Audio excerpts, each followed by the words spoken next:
Ketika saya masih di Lirboyo, saya masih sebagai santri yang ya santri kitab kuning lah.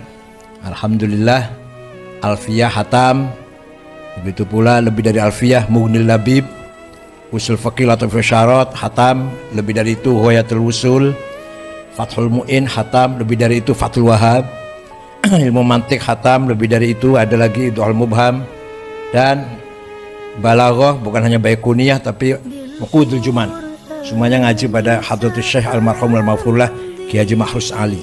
Itu merupakan bekal alat pertama, tapi sama sekali tidak ngerti untuk apa alat itu. Kemudian saya pindah ke Krapyak sambil kuliah di Fakultas Adab YIN Jogja, ngaji dengan Kiai Ali Maksum.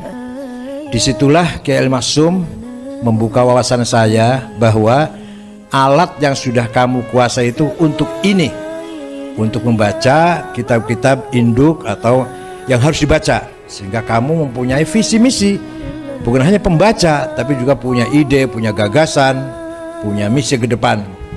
Kiai Ali Maksum mempunyai kitab yang sangat banyak, antara lain yang paling masih saya ingat yang saya baca Fajrul Islam karang Ahmad Amin, Duhal Islam, Dzul Islam.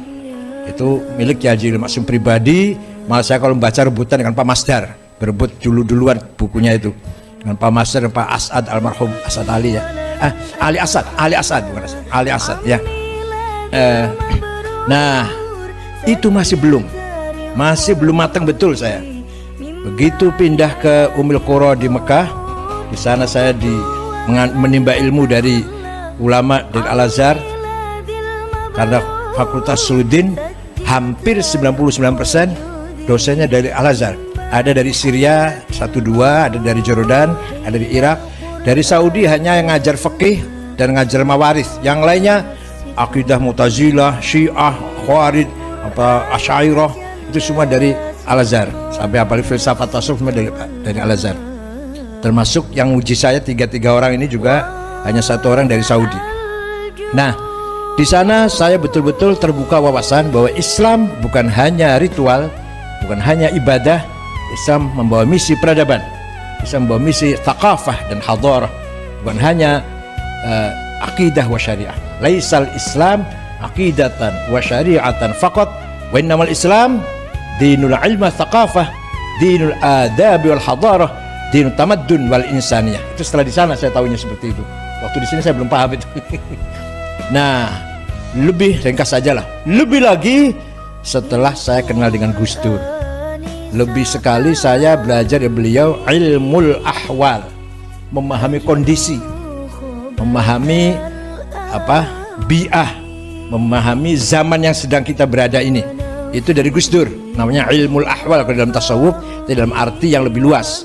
Gus Dur lah yang ngajari saya memahami situasi, memahami kondisi yang sedang kita berada. Bahkan Gus Dur meletakkan orang sangat tepat.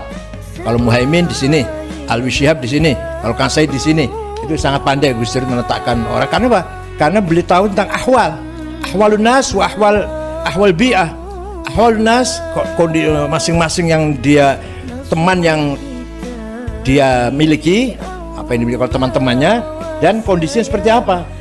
Kalau Kang Said jangan di partai, kira-kira itulah kira-kira. Kalau saya dengar jangan di partai, di sini tempatnya. Dan seterusnya. Jadi alhamdulillah saya boleh dibilang memahami betul tentang kegunaan, manfaatnya disertai saya ini setelah saya bertemu dengan Gus Dur.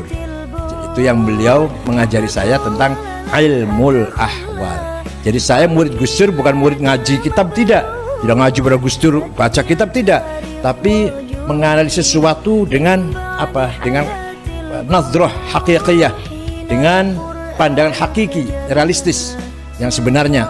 Itulah Gus Dur yang saya kenal. Terutama pembimbing saya juga telah banyak memberikan membuka intelektualitas saya, itu Profesor Dr. Mahmud Ahmad Khofaji. Itu terkenal, warga Khofaji itu semuanya ulama. Warga Khofaji, banyak penulis yang bergelar Khofaji, marganya Khofaji. Nah, yang membimbing saya namanya Mahmud Khofaji, ada Abdul Mun'im Khofaji, ada Ahmad Khofaji, dan seterusnya. Semuanya dari Al-Azhar.